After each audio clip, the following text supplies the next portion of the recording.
everybody. Welcome to another episode of High Stakes with Steve Rozenberg. This is where we talk about real business, real life, and more important, real situations.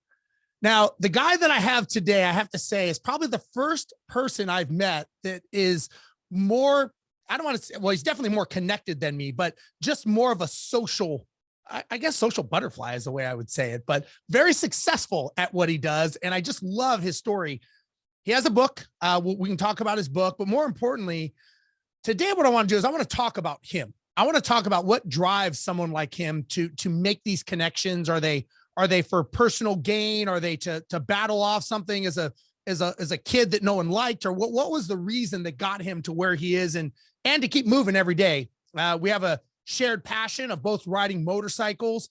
He lives in the town that I grew up in, which is Los Angeles. So I'm a little jealous that he gets to do what I cannot do as well here in Texas, which is ride along Pacific Coast Highway. So that's always a beautiful thing. So first of all, Steve, thank you so much for being on the show today. I really appreciate it, brother. Hey, thanks for having me. So tell everybody who you are and what you do, because I probably will butcher if I tried to say your resume. So I would rather you say it. Do you know I'm going to, and then I'm going to call you out as being wrong. Okay. Which is probably the worst way to start an interview. No, but I think it's good. I think you'll respect why I'm going to do that, and especially your listeners will. Okay. So I was an East London bricklayer, then I became a doorman. Then I ended up working as a Mr. Fix-It to the richest people in the planet. Bottom line of it is I grew up with no money. I wanted to know how to get money, so I started finding a reason to hang out with people with money. I got them into, it started off by just getting them into the VIP lounges of a club or a bar. And it went from that to ending up working for the Grammys, the Kentucky Derby, Formula One, Ferrari, Tiffany Piaget, the Grammys, Sir Elton John's Oscar party. I just took it as far as I could and became known by Forbes. Forbes actually gave me this title. They called me the real life Wizard of Oz. Huh. So I put people on stage with their favorite rock band, got them drum lessons by Guns N' Roses. I even shut down an entire museum, the Accademia di Galleria in Florence, which is the famous museum that houses Michelangelo's David, because a client wanted a fancy dinner. And I took over the entire museum, set up a table of 6 at the feet of David.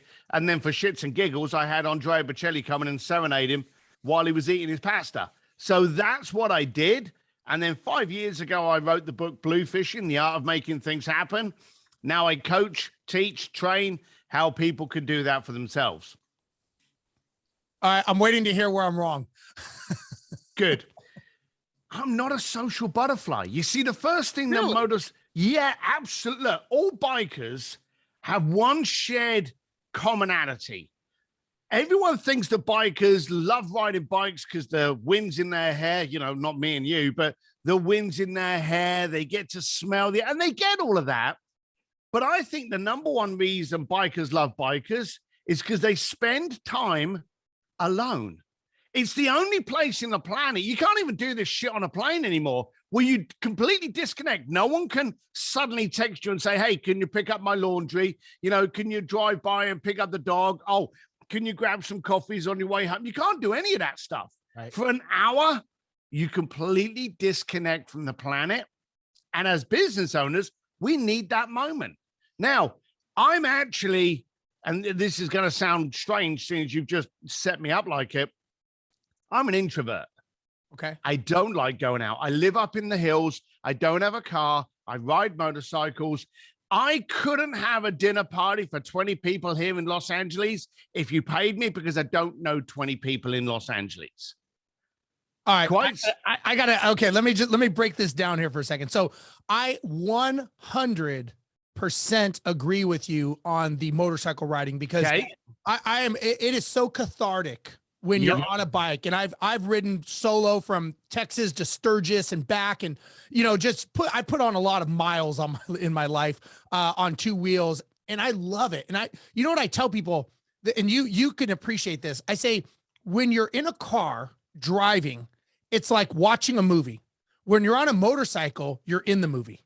and That's a good your way. brain just you just get to really relax. And even, I ride with people, and even when you're riding with someone, you're in your own thoughts. As long as you don't bump them on the road side by side, you're pretty much by yourself. You're not talking, you're not having a conversation, maybe when you stop to take a leak and get gas, but other than that, you're just doing your thing. And it's so nice, man. I got to say, just getting lost in your thoughts and just thinking through life and things that you realize are not important. I mean, this is obviously long rides when you're, in downtown LA traffic, you're not thinking that, but do you get the same feeling when you're on a bike?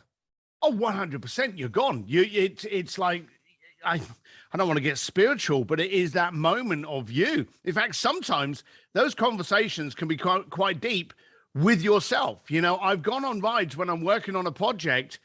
By the time I've come back from the ride, I've scrapped the project because I've been questioning myself, talking to myself. Me and my wife, I met her when we were both real young, and the first date we ever had was on a motorbike. So she's always been on bikes.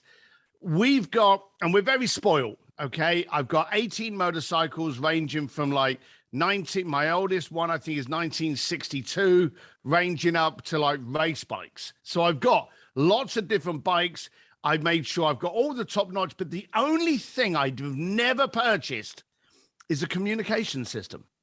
When we're on the bike, she'll hug me. If she wants to pop over, she'll squeeze my leg, whatever, I don't want to be chatting to someone or having a call coming in. Yeah, I have not, and will never buy a communication system on a bike. I agree. And one last subject on the motorcycles, which you can appreciate. So, being an airline pilot, I travel a lot, and I've been to London many, many times.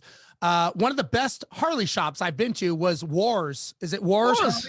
Yeah. Kings Road. Yeah. What a great museum about Harley and how they were involved in the war and how they helped out. Like, this is something people don't even know about history. You tie that in with motorcycles. And I was like, how come more people don't know about this? And they said, well, if you're a biker and if you're over in the UK, you do, but other than that, you don't. I just thought, man, that is I always remember going there. A great place. It is a great place.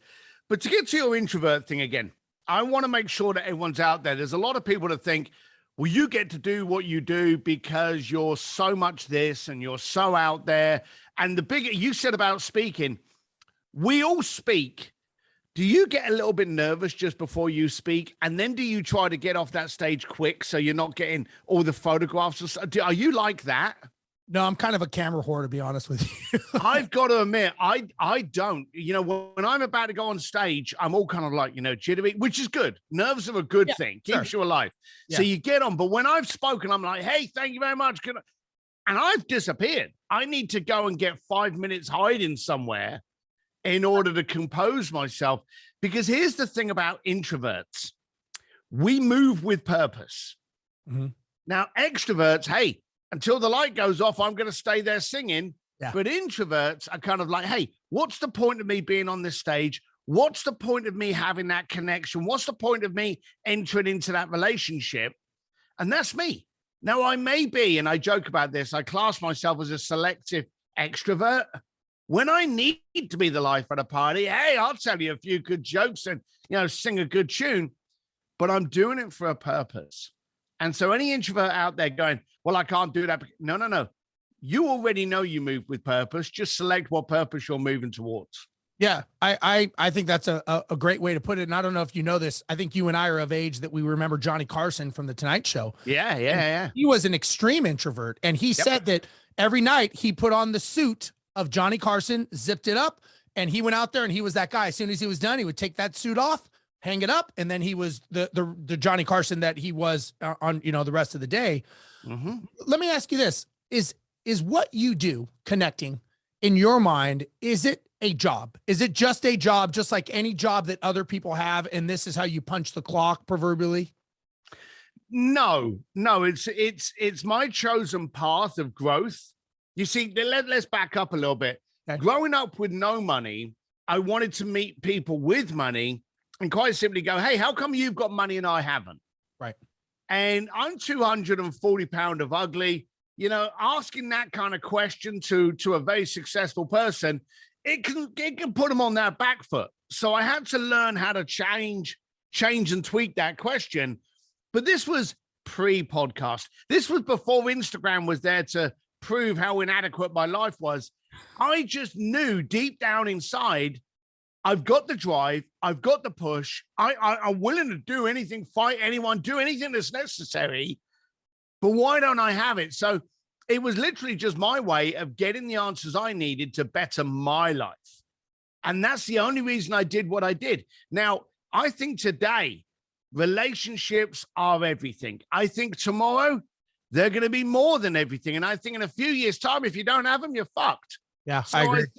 I think relationship capital is what you should be focusing on. So is it a job?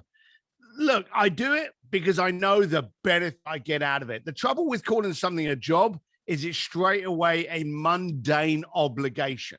Right. The good thing about my, in air quotes, job is my mission, my job, for want of a better word, to communicate and connect with the most interesting, powerful, successful people in the planet, of which 90% of them you've never heard of. Yeah. No, I'll say this, and I've met quite a few successful people, maybe not to the level you have, but I've had my share, and both people that you know and other people that you don't. And what I've learned is, well, number one, they're just like us. Like, let's face it, they have problems. They may have marriage problems. They may have other issues. They still, get in an argument with their kids. They have everyday challenges, right? They're not living in a bubble for the most part, or not living in a bubble. They've got insecurities. They've got things that they've accomplished, and, they put them on the shelf of success. Is there, in your mind, is there a recipe? Like, if somebody's saying, I want to be Steve, I want to be the next, Australian Steve, is there a recipe for finding these people and understanding how to connect them? Is it more of what can I do for you instead of what can you do for me? Or what is that recipe? All right, you want to play a game? Let's do it. All right. I'm having a barbecue this Saturday night. And I said, hey, Stephen, come to my barbecue, man. You're in the area and you say, hey, I would love to be there. What's your first question? What can I bring? Bingo. Now, I urge you and anyone else listening to this podcast, try that game with your friend. I call it the barbecue game, and I actually teach this at seminars and training stuff with companies. And I say, hey, what? And you'll get people go, what time does it start? Who will be there? What's the dress code? And then usually the fifth, sixth, seventh thing, you'll get the, what can I bring? Now, you see, here's the thing. You did it right. You got it a hole in one straight off the bat. You've always got to think of any relationship I get into, what can I bring to the party? Right. So every time I've met anyone, the first thing I've done is I've checked this thing called a phone, and I found out something about their life. I've Googled them. I've looked up images. I've read articles, and I can go up to them and go, hey, Stephen, how you doing, man? Yeah, I know you love riding motorcycles. I wanted to talk to you about your podcast, but I wanted to talk to you about this ride that I had found that's in your area. I wonder if that would be of interest. Now I'm piquing your interest because I've taken the time to understand what it is you like to do.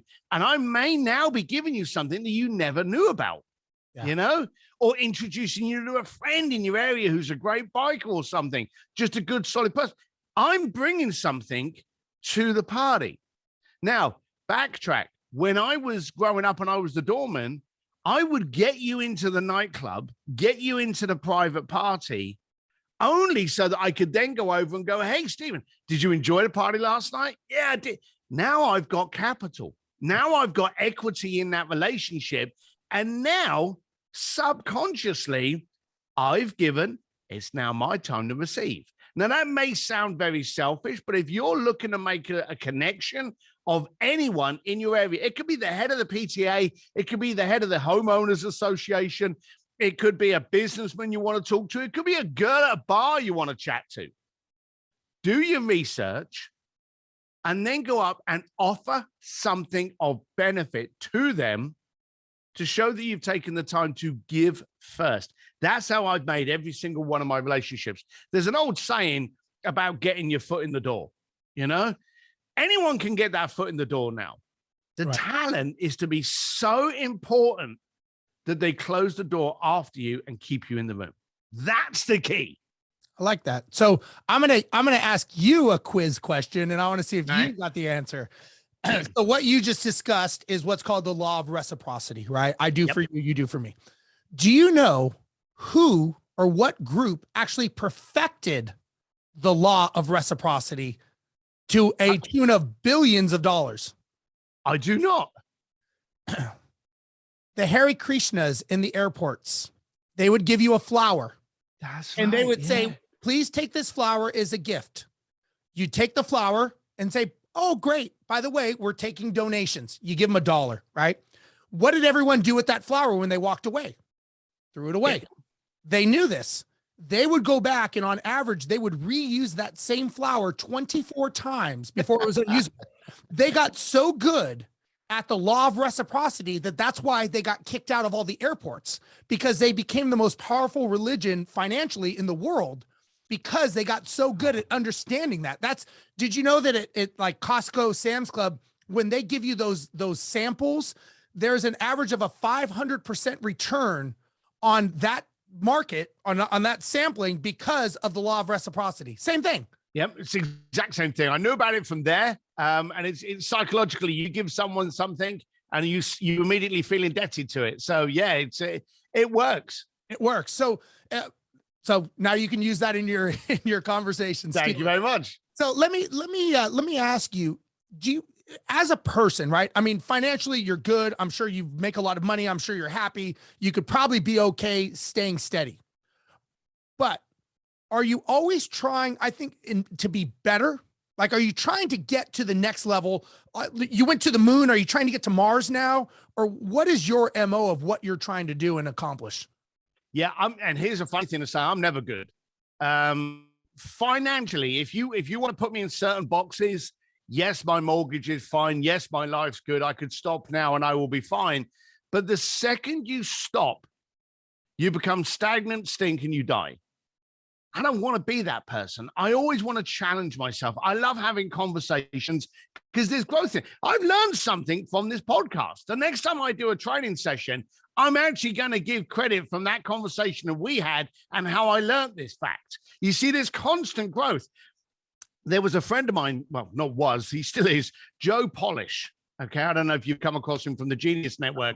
And he actually said to me, the definition of hell is to meet the man or woman that you could have been. Now, I'm happy where I am, but I'm not happy where I'm going until I try to get there. I always want to try something different. I want to get involved in people's businesses. That's one of the benefits of the coaching that I actually do, is I get to play in somebody else's sandpit and make them better.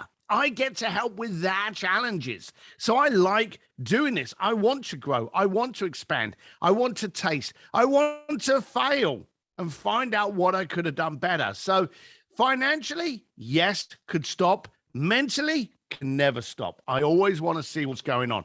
That's why I'm always reacting to different social platforms, different ways of marketing, different medias, different ways that we are being forced to change as an audience in the temperature of the world we're in. We've gone through COVID, war. Now there's all this big recession, depression, all of those kind of comments. And I'm sitting here going, bring it on, bring it on. So I like to challenge myself to grow. Well, you know, the way I look at life, my personal perspective is that I kind of equate us to sharks, in the sense that sharks don't have a destination. They're on a journey. Shark doesn't say, I'm going to, you know, the tip of South America today, and I'm going to hang out, and that's where I'm going. No, they're on a journey. I think us as humans, as whether you're an entrepreneur or not, I think as a person, you are on a journey. And I think that journey ends when you go in the ground, essentially. Mm-hmm. And so I believe that it's so many times we're so focused on the end result, which is important. We never stop to enjoy the journey. We never enjoy the riding of the motorcycles to a business meeting. That's something that's enjoying the journey. And, you know, speaking on stages like you and I both do, we get to meet so many people. And I really savor that journey, because to me, I'm thinking, when we're all dead and done, we don't take money with us. We don't even take freedom. I get a lot of people, and I coach people as well, and I'll ask people, what do you want in life? Like, what, and the standard answer is, I want freedom. And I tell them, okay, let's just dissect this for a second, because you could sell all of your shit tomorrow, go live in a car on the beach, and you can have all the freedom you want. But what you won't have is you will not have the memory that you're wanting to create. So I don't think that we're buying freedom. I think we're buying memories. The freedom gives us the ability. Maybe it's dinner in Greece on the Mediterranean, seeing the Rolling Stones in Wembley Stadium. I think it's that memories, because when we're done, I mean, shit, there's no U-Haul behind the hearse, right? I mean, you don't get to put it in the ground with you. It's the memories that we leave Earth with. That's my opinion. I'm not sure what your take is. I've always said that the day I die, and they always say your life flashes before you, I want it to be so jammed that there's an intermission for popcorn. That's what I want. Yeah, I agree. I think a lot of people are they're so worried about scarcity, just like watching the news and all the other crap we see. People get so caught up in this, and I'm like, you're missing the journey. Like, you're missing the day of today. You're so busy bitching and worrying about everyone else, you're forgetting that you have a life, and that life is going. Look, we all have an expiration date over our head. It's whether we know it or not, it's there. We don't know when it is, but it is there. At some point, they're going to pull the clock and it's time to go. What journey do you want to have when you're done? And that's just my opinion, not to get, philosophical, but that's just my opinion of whether you're an employee, an entrepreneur, it doesn't matter. I think that being on the journey and enjoying the ride, as you and I put it, is part of the experience, in my opinion. That could be that could be the only segment of the podcast that anybody listens to, and it could be the most powerful. You have to smell the roses. There's not a day that I don't go by that I don't pour my coffee, walk around on my land, play with the dogs before the day started. And I'm appreciative of where my life is, what I'm capable of, what conversations I'm going to get into. I appreciate every day. The downside is that when you talk about a journey, people talk about, I'll be happy once I'm there. No, be happy where you are, and be happy that you're in a position to continue the journey. That's the key. So no, I'm with you. You've got to spend every day and just go, I'm happy. And if you're not, change it. The trouble with your moods being dictated by the news is, are you being directed or are you directing? You've got to be the one that focuses how happy you are. A good friend of mine, Peter Diamandis, who was the founder of the X Prize, he said to me, one of my little things is, he said, I never watch the news until maybe 5 o'clock in the evening. Quite often, I'll never watch the news. He said, the downside is people get up in the morning, they put the coffee on, they put the TV on for the morning news. It's doom and gloom for 2 hours. The last minute is about a 3-legged dog that they managed to sew on a prosthetic leg, and now it's got 4 legs. And they think that 1 minute of smile is going to make you forget the 2 hours of shit. Yeah. Why start the day in a disadvantaged mindset and then spend all your effort to get back to normal before you get on with the day? So open up every day with just positivity and hope and glory. I agree. Now, let me ask you this. On a typical Steve Sims day, right? Yep. You have your coffee, you walk around, and you're rejoicing in who you are and what you're doing. What does a day like you look like? Like who's on your agenda to call? What does something like that look like, out of curiosity? So I'll have podcasts, I'll have interviews, because I do a lot of media. We got a new book called Go for Stupid that's coming out in October. So at this moment in time, I'm on that media wagon. I'm doing a lot of coaching calls. I'm speaking, so I'm planning different events. I'm actually headlining Traffic and Conversion in San Diego this year, and they just announced Jacko's up there with me as well. So that's going to be a good event. Yeah. So I'm just looking at the kind of things that are going on. I'm also looking at media. I've got a company, Sims.media, with my son, which is really good fun, actually working with your son in a family business. Being able to see how people can react and change within the world of marketing and media today. And on top of that, I also run events called speakeasies, which is my idea of a reverse mastermind all over America. So you can see that I really try to keep my day busy. Right. And the reason I try to keep my day busy is because I noticed something about successful people. You're right. They're all very much like us until there's one thing that they're not. And the thing that they're not the same as us is the way they value time. A lot of people are go like, I finished my work, I'll go and put my feet up.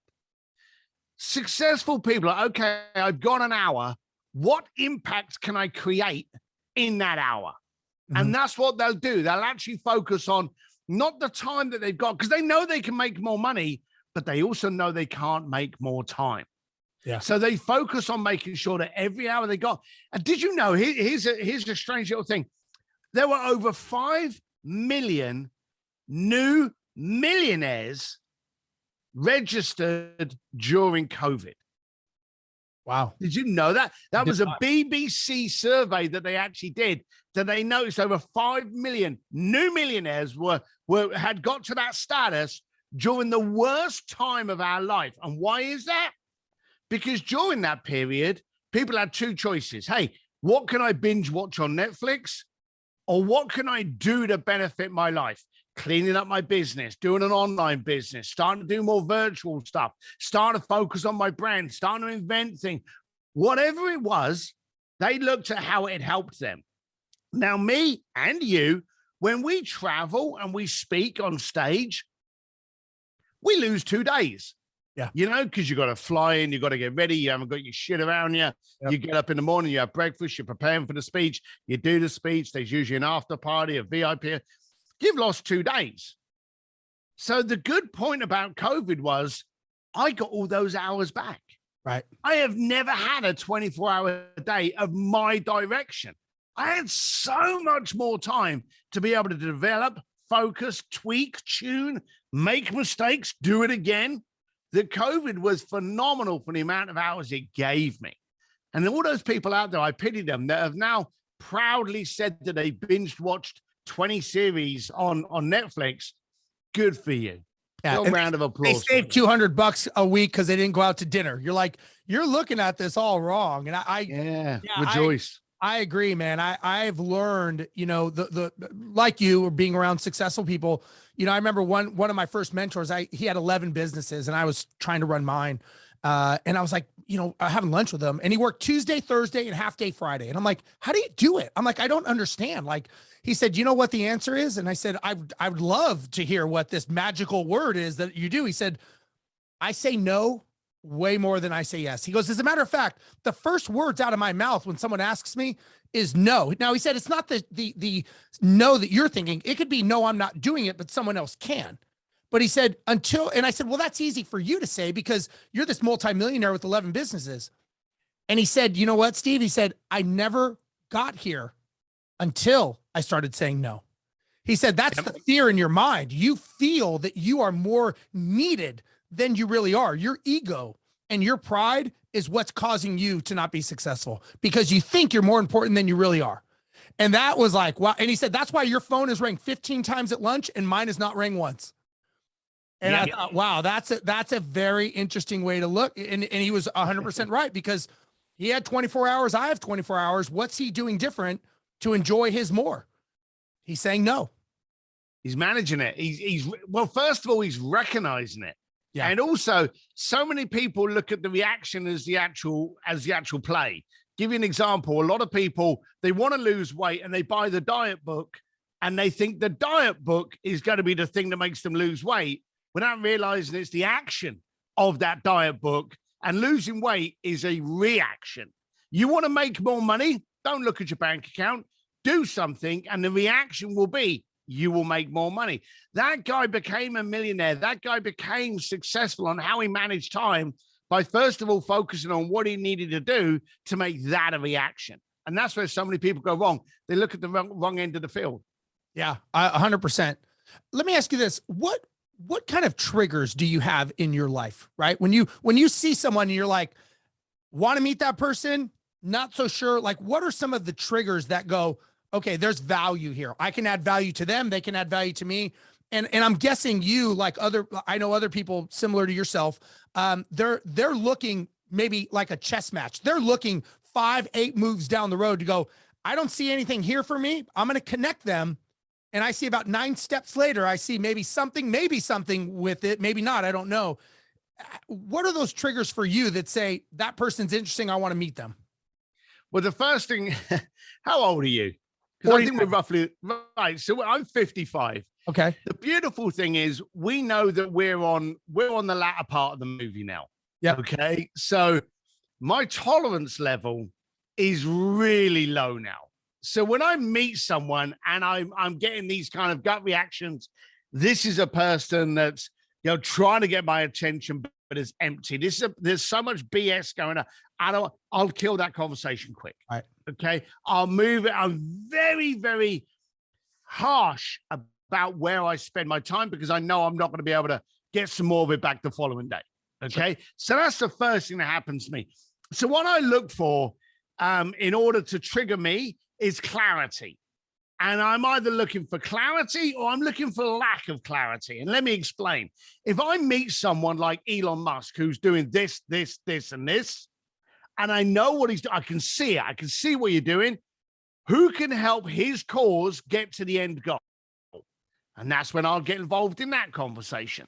And then I'll meet somebody else who's good, hardworking, working 36 hours a day, and they're cluttering themselves. And I'm then realizing you've got all of the attributes, all the assets, all the talent, but you're using it in areas you shouldn't be. You should be learning the no metrics. You should be, and now you've got lack of clarity. And I can see through that mist that you've created and know that by being part of your life, I can actually remove that clarity, give you more time, give you more smiles, and give you more focus. Now I can step in. It's those people in the middle management, those people that are trying to impress you because, I made $100,000 last year. Yeah, I don't care. I want to find out why you're doing things, how you're doing them. So I look at people with tremendous clarity or lack of it. And those are my two triggers. So do you have any advice that you've started with? Because look, I'm sure the person you were when you first left being a bellman in London to the person that you are today, you're a different person, right? We all evolve on a daily basis. You're probably a different person than you were yesterday. And I always tell people every day, you're either better or worse. And you make a decision every morning. And if you don't make a decision, you made a decision. You just don't realize it, in my opinion. So, that's my perspective. And I'm always trying to be better. I'm cognizant of it. I want to be a better speaker. I want to be a better communicator. I want to learn how to communicate and help other people. That's in my filter. So that's all. I'm always focused on that. And that's always been like, I've always learned that the more you communicate, the better off you will be in life in general, whether it's financially, being friends, you and I ride motorcycles together. We may not know each other, but we'll get along and we'll know each other after, and we don't have to get anything out of it. We just may say, let's go ride. What advice have you stuck with over the years that you have not wavered from? I realized, because I got it wrong, that my gut is far more intelligent than my head.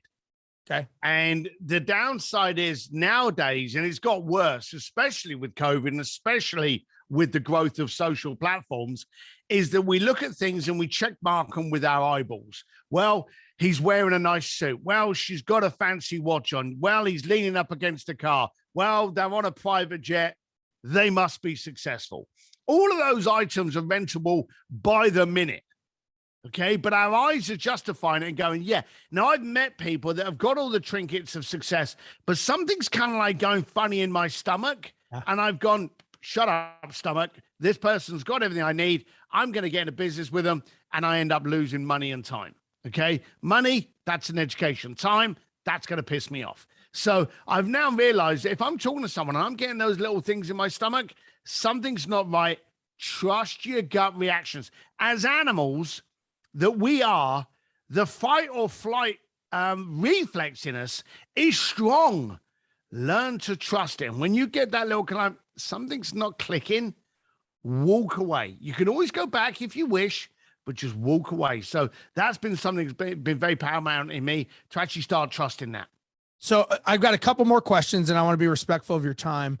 How would you say, as you've grown and gotten more successful, more famous, more businesses, so now you have more people coming at you, gnawing at you, wanting a piece of you, wanting to at least, hold your hand, hold your belt loop, hold something.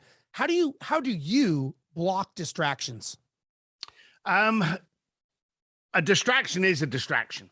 It doesn't matter if it's a shiny car, a pretty girl, whatever. If it's a distraction, it's a waste of time. Okay. Because it's taking your eyeballs off of where you're going. It's taking your foot off the gas.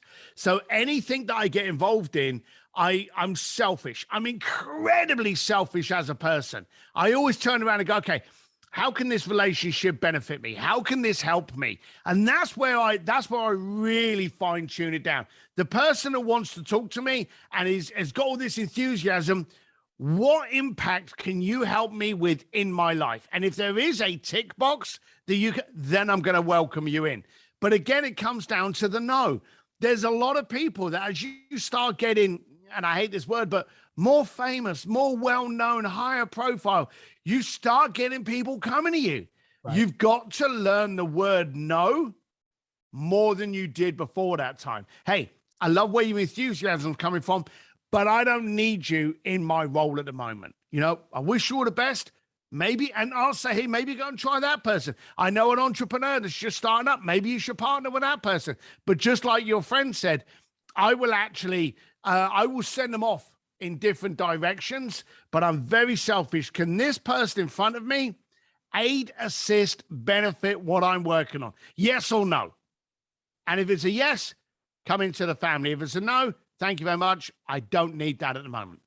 I've got a good friend of mine that I do a lot of work with, and he's a big believer in givers and takers.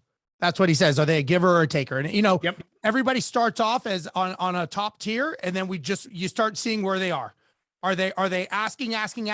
And, now their social credibility starts going down, and they just want, and they just keep taking and taking. And there are some people out there that, we understand their role and they're takers, and that's okay. And we understand that. We put them in that box, so we know what they are. Not saying we don't do business with them, but we understand who they are, what they're about. They're takers. Okay. They're not acting like they're not. It's about them. I know that. Can it benefit me? And like you said, at some point in the beginning, probably you as well as myself, or myself at least, I'll say, there's a little bit of ego when someone's asking you and wants to do something with you. You're kind of like, wow, maybe I'm actually getting to where I thought, because I've got more people. And so you start maybe accepting people into your circle, or doing something with people because of self-worth, right? And then that's when slowly you start realizing, like, okay, these people are takers. They're just taking from me, or they're full of shit, or whatever the case may be. And then you start realizing, like, okay, I need to punch out of this situation. So that's my, ego and pride is a very big success inhibitor, I've learned. And I've learned that, it's sometimes it's nice. It's nice to be wanted. It's nice to be liked. It's nice to be, people ask you to do things, but is it self-serving for them? And is it actually going to hurt me and my family and my time as a result? That's a brilliant barometer at the end of that. Is it going to impact me, my family, my wife, my kids, for the good or bad, and then make a decision from that? That's a great way to look at it. Yeah. All right. I got two final questions for you, just two, and that's it. Okay. First question. When Steve Sims is going in the ground, or right before it, and people are talking, what do you want to be known for? What do you want people to say about you, who you were? I want them to just say he kept his word and did what he said he was going to do. I don't know of any compliment better than that. That's old school East London, Oh, that guy, he's a man of his word. You give him his word, is golden. I always wanted to be that man that my word was golden. So that's all I want. Okay, that's good. Last question. Anybody, whether they're real or even imaginary, alive or dead, if you could have a whiskey with, or drink or coffee, whatever your flavor is, with someone, who would that be? And what would you talk to them about? So I've had that question before, so I know my answer. Oh, it's never changed. Hitler. You know what? Okay, go ahead. I would like to have a conversation with Hitler to understand what he was so terrified of. You see, this is a man that went to war and did catastrophic damage to the planet to build the super race of blonde, blue-eyed Germans when he was a short, brunette Austrian. He was building a master race that would eventually turn around and look at him and go, you're not one of us. Right. That didn't make sense to me. I would like to ask that question.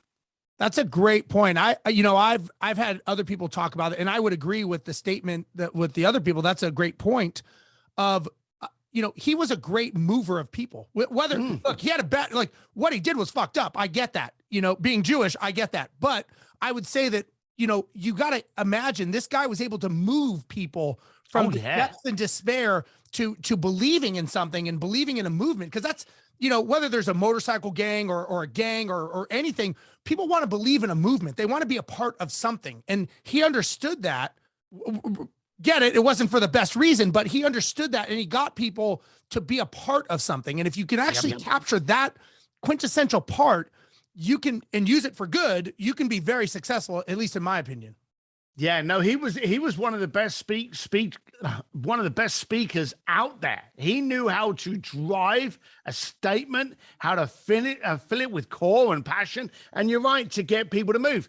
And the daft thing is, psychopaths are actually some of the best people in the planet because they know the tricks and traits that are going to get you to react and move. Yeah, I agree. Well, Steve, look, I want to be very respectful of your time, and I know you're busy and you probably got about 1,500 people to call today or they're going to call you. So I do want to thank you. And if somebody does want to find you, buy your books, stalk you on the internet, how do they do that?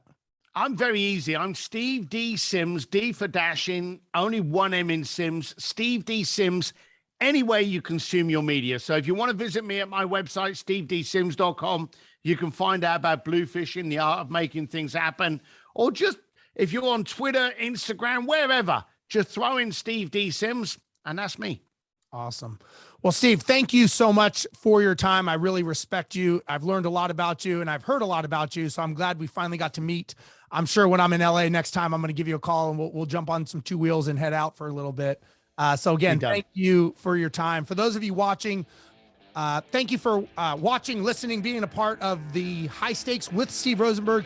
We will be back next week with another amazing guest, just like we had here today. We'll see you guys then. Bye-bye.